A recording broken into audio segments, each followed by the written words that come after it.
Hello বন্ধুরা, আশা করি তোমরা খুব ভালো আছো। তোমাদের প্রতি ভালোবাসা জানিয়ে আমি আমার একটা নতুন ভিডিও তোমাদের সাথে শেয়ার করতে এলাম। রোজ রোজ কি করি, কি রান্না করি, কি খাবো, সেটা তো একটা চিন্তা থাকেই। নিজের যাই হয়ে যাক না কেন, ঘরের লোকের পছন্দ অনুযায়ী অনেক সময় অনেক কিছু করতে হয়। তবে সব সময় তো দামি রান্না চলে না, সেটা স্বাস্থ্যের পক্ষেও ক্ষতিকারক। সেই জন্যে মাঝে মাঝে খুব চেনা রান্নাগুলোই রাঁধি এবং সেগুলোই তোমাদের সঙ্গে শেয়ার করি। আজকে করেছিলাম সন্ধেবেলা একটু শাহী পনির, যেটা আমি ডিনারে রুটির সাথে সার্ভ করেছিলাম। প্রথমেই পনিরের টুকরোগুলো আমি বড় অবস্থাতেই রেখে কাশ্মীরি লঙ্কার গুঁড়ো আর একটু ময়দা মাখিয়ে নিয়ে ভেজে নিয়েছিলাম। তারপর এটাকে টুকরো করে নিয়েছিলাম।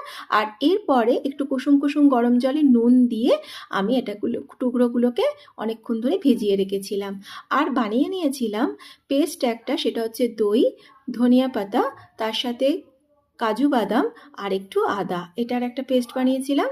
আর এটাতে একটু গাজর দিয়েছিলাম শাহী পনিরে, সেই জন্যে গাজরটাকে গ্রেট করে রেখেছিলাম। আর কড়াইশুঁটিটা বাটা এই কারণে, কদিন আগে আমাদের কড়াইশুঁটির কচুরি হয়েছিল, তো সেটা বাটাটা ছিল বলে আমি এতে ইউজ করে ফেললাম।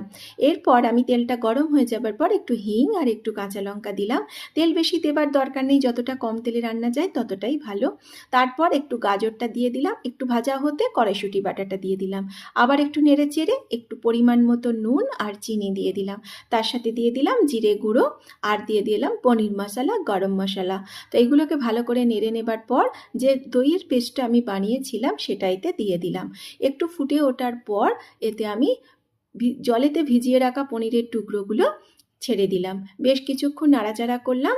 আর তারপর যেটুকু ধোয়া জল ছিল, বাটি ধোয়া জল, সেটাও দিয়ে দিলাম। আর যেহেতু আমি এতে এলাচ দিতে ভুলে গেছিলাম, সেই জন্যে এলাচ পাউডার ছিল, সেটাই আমি এতে একটু মিশিয়ে নিলাম। বেশ ঘন ঘন হয়ে যাবার পর আমি এটা নামিয়ে নিলাম। রুটির সাথে সার্ভ করেছিলাম, খুব সুন্দর খেতে হয়েছিল। তোমরা যদি পারো অবশ্যই করে দেখো। আর আমার ভিডিওটা ভালো লাগলে প্লিজ সাথে থেকো, পাশে থেকো, কমেন্ট করো, শেয়ার করো, লাইক দিও, সাবস্ক্রাইব করো। অনেক কিছু তোমাদের কাছ থেকে চাইলাম, প্লিজ পারলে একটু দিও। আর আজকে আমি আসি বন্ধুরা, তোমরা ভালো থেকো।